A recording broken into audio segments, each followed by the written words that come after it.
Jimmy Butler's one of the top 20 players, top 20 player in the NBA, not a top 10, but a top 20. So the NBA's got two types of players. Guy who wants to be the man. Guy that wants to be the man. If Jimmy Butler's the best player on your team, you're not going to be playing late May and June. Ah, man, oh man. Here's another media personality that has no idea what they're saying. What are you doing? See, after yapping about how Jimmy's not a playoff-worthy type of guy, Butler proved him wrong by taking the Timberwolves and Sixers to the postseason in back-to-back years. And when he arrived in South Beach, the man hasn't missed the playoffs since. He even took them to the finals during the 2020 bubble season. Now, since disrespecting Jimmy 4 years ago, this dude suddenly changed his opinion after seeing how Jimmy dominated this year's playoffs. And just take a listen to what this guy had to say. Ask yourself this. In 20 years, when you're talking about both of them, who's the guy you're going to be like, I love that guy? It ain't going to be Kawhi Leonard. It's going to be Jimmy Butler. I'll be the first to be honest. I was done with Jimmy Butler. I'm like, this guy doesn't work. He doesn't fit anywhere. Nobody likes him.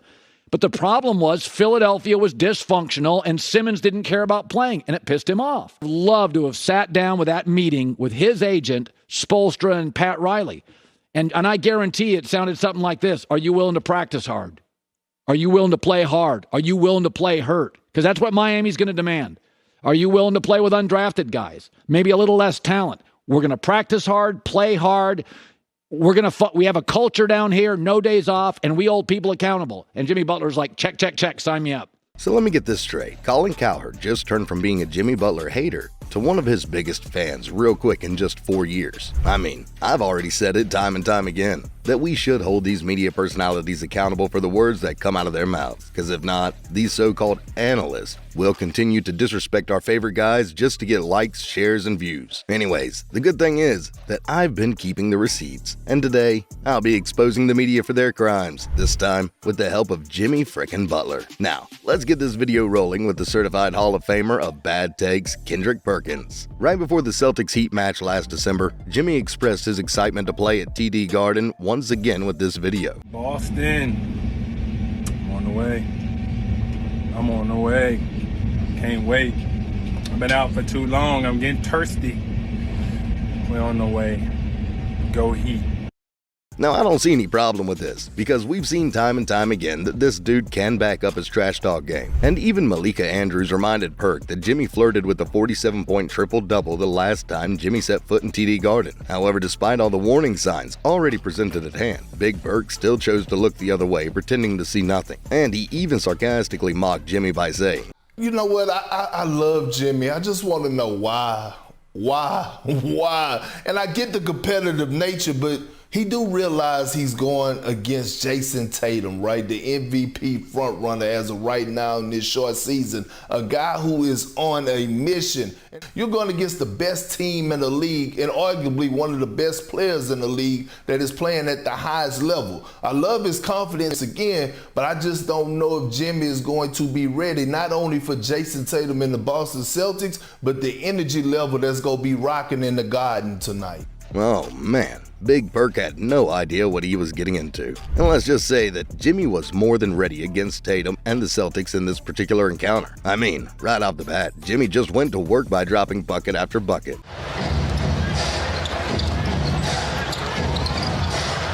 Continues to deliver. Butler wants a 2-for-1 here, spins to the basket, and Butler the steal.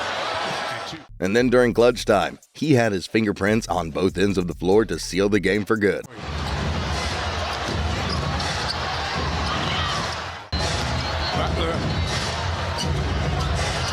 Butler.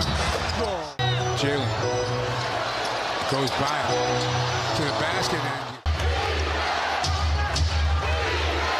Butler.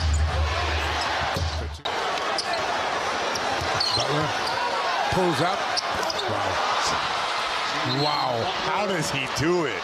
The Heat came away with the win in OT, 120-116. And to make matters worse for Big Perk, his guy Jason Tatum only had 14 points in 41 minutes. While on the other hand, Jimmy had a double-double of 25 points, 15 rebounds, paired along with 3 assists, 1 steal, and 1 block. Anyways, after this humiliating experience, Big Perk later admitted his fault when he said this on live TV. Talk about a team being disrespected.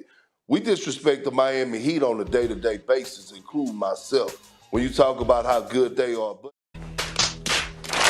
Now, Big Burke was not the only guy who gushed over Jason Tatum. See, his ESPN colleague, Chris Broussard, once said that Tatum is a far better player overall than Jimmy Butler. I mean, take a listen to his silly argument. I wouldn't. I'd rather have Jason Tatum than Jimmy Butler. I'm sorry, yes, I said it. See the numbers. Yeah. Because Jason, these are the numbers for the second round. Mm-hmm. Wouldn't you agree that Jason Tatum played a better team, Philadelphia, Yes. better defensive team, and a better team Yes. overall than Jimmy Butler Yes. faced? And yet Tatum was better scoring, rebounding, assists given to Jimmy, great. Yeah. Field goal percentage, and three.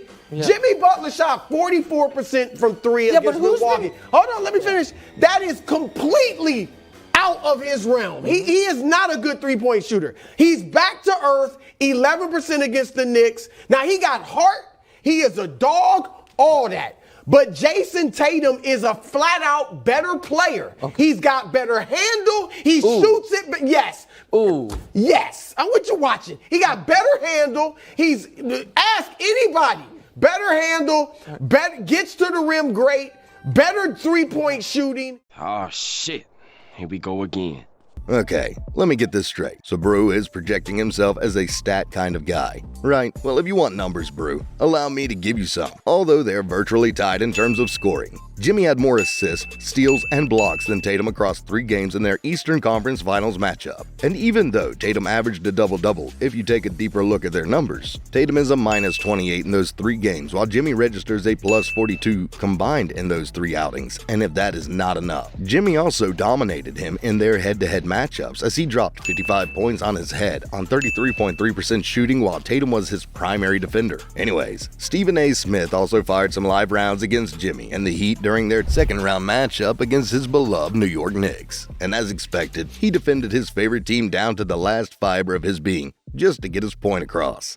How much did the Knicks fear Jimmy Butler? Excuse me? Could you repeat that question? All I'm trying to say to you is this. There is a reason to fear Jimmy Butler, but that will only elevate the level of focus and tenacity and commitment that is necessary to take him down. And he will go down in this series. Now, I know for a fact that Stephen A. said those words just to give false hope to his fellow Knicks fans. I mean, we all know that the Knicks would not stand a chance against the Heat, especially right after they beat the Bucks in the first round. Anyways, Stephen A. stuck to his guns, and so did Jimmy. And in the end, we all know that it didn't end well for the veteran analyst. Another outlet, another catch, another touchdown. Shot clock down to 1. Butler from the baseline. Count it. Wow! Butler yet to score in this first quarter. Butler gets the angle. I want to make fun of you, but it was almost so sad / pathetic how excited you were when they were actually winning that I can't even make fun of you right now. Like, I low-key feel sorry for you. Like, this tender music is fitting for your life. But you did lose weight from some of those clips. Anyway, guys, moving on here. Now, I don't know what Jimmy did to ESPN as to why they keep disrespecting him time and time again, but if there was a time when ESPN went really overboard with their I don't like Jimmy Butler narrative, then it has to be this. Before this season started, ESPN released an article that ranked current NBA players, and in that article, Jimmy's name was not even found in the top 7, not even the top 10, and not even the top 15. I mean, the writers of ESPN put Jimmy all the way down at the 17th spot of the list, a couple of spots below the likes of Trae Young, Paul George, Lillard, Towns, Leonard, and James Harden. Like, all of the guys that I just mentioned aren't built like playoff Jimmy. And nothing against Kawhi, but the dude hasn't been in the playoffs in recent years simply because he ain't durable enough to participate. And despite all these cold hard facts, ESPN was still able to diss Jimmy like he's not a 6-time All-Star. Anyways, although Jimmy got clearly disrespected, he just shrugged it off when reporters asked his reaction about this. I know you don't typically pay a lot of attention to this stuff, but I think ESPN had you 17th. Are there That's good. Are there 16 players in the league that are more impactful than you? Probably so. Probably about 25 of them. So I get in where I fit in. I'm not worried about it. 17, that's a good number for me. From where I come from, 17, I'm taking that. Well, after his performance this postseason, I'm pretty sure that they will definitely rank him higher the next time they create another list. Now, among all the bad stuff that they threw at Jimmy over the years, the next one has got to hurt the most. Jimmy Butler's a young guy killer. He's just a bad locker room guy. Jimmy Butler's reputation at the moment is as clubhouse cancer, basically, as locker room cancer. There's no other way to say it. I mean, during his tenure with the Bulls, the media painted an image that Jimmy was the bad guy, and most of them were saying that he was the reason why D. Rose left Chicago in the first place. Then around 2016, the media once again blamed him and his big ego for blowing up that same Bulls team, even though there were clearly other factors involved. And as you noticed, the same pattern would resurface whenever he switched teams. I mean, whether he was in Minnesota, Philadelphia, and Miami, these analysts were always on his tail saying the same thing again and again about him. However, when you really analyze what they're saying and go beyond their nonsense takes, Jimmy was far from the bad guy that they're trying to make him seem to be, and he actually did nothing but help his team win ball games. See, after his first All-Star nomination of 2015, Jimmy brought his teams to the playoffs and never missed since. At the end of the day, I think Jimmy just wanted to win so badly that it caused some rift in the locker room, because his teammates were not on the same page as him. I mean, we've heard similar stories about Kobe and MJ on how too much competitiveness can sometimes rub people the wrong way, and Jimmy's case is certainly no different. Anyways, sometimes NBA media just looks foolish, because time and time again, Jimmy proved that he should be getting the respect that he truly deserves with the way he's balling, especially come playoff time. Having said all this, what do you like most about Jimmy Butler? Share your thoughts on this by dropping your comments below. In the meantime, the media is also giving Nikola Jokic a bad rep with their ridiculous takes. But just like Jimmy, he keeps proving them wrong time and time again. Now, if you want to see how the Joker made a fool out of them, we got just what you need right here. Go ahead and click it. It's free.